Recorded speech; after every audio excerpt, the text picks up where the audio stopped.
So hey guys welcome back to our another mini vlog. তো আজকের ভিডিওটা হচ্ছে মানে স্পেশাল আমাদের জন্য, মানে সাডেনলি আমরা সারপ্রাইজ পেয়ে গেছি আমি আর হীরা। সো রোজি হচ্ছে আমার আর হীরার সেম কলেজে বহুত ক্লোজ ফ্রেন্ড। তো আমরা কমন ফ্রেন্ড। তো রোজি আমাদের আজকে সারপ্রাইজ দিয়েছে।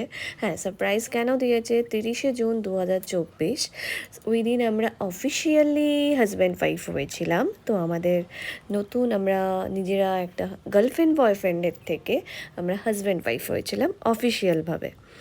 যেটা আমরা স্বপ্নে দেখতাম সেটা আমাদের ড্রিম সাকসেস হয়েছিল এই দিন আমরা একসাথে। যেটা আমরা সবসময় ভাবতাম আমরা বিয়ে করব, হাজব্যান্ড ওয়াইফ হব।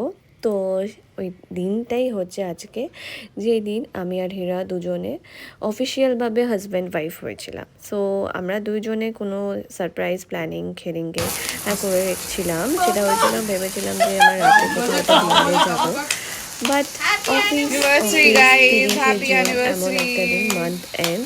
তো আমাদের দুজনেরই অফিসের কাজে প্রচুর প্রেশার চাপ ছিল। সো আমারও ফিরতে বাড়ি 8টা বেজে গেছিলো, হীরার তো 9টা বেজে গেছে। তারপরে আর কোথাও যাওয়া হয়নি, আমরা কিছুই করিনি দুজনে। আমি তো খুব রেগেছিলাম। তারপরে সাডেনলি রোজি ফোন করে বললো, কোথায় আছিস, বাড়ি আছিস? এ বাড়ি না ও বাড়ি? আমি বললাম এ বাড়িই আছি। তো দেন ও চলে এলো। তো একটা কেক নিয়ে এসেছিলো ও আমার সাথে করে ওর। তো ও বুঝতেই পেরেছিলো যে আমরা সেদিন আমরা কিছু করিনি, কোনো প্ল্যান নেই, আমরা বাড়িতে যেহেতু আছি। সো আমার আর হীরার পরিবেশটা ঠান্ডা করে আমরা খুব মজা করি।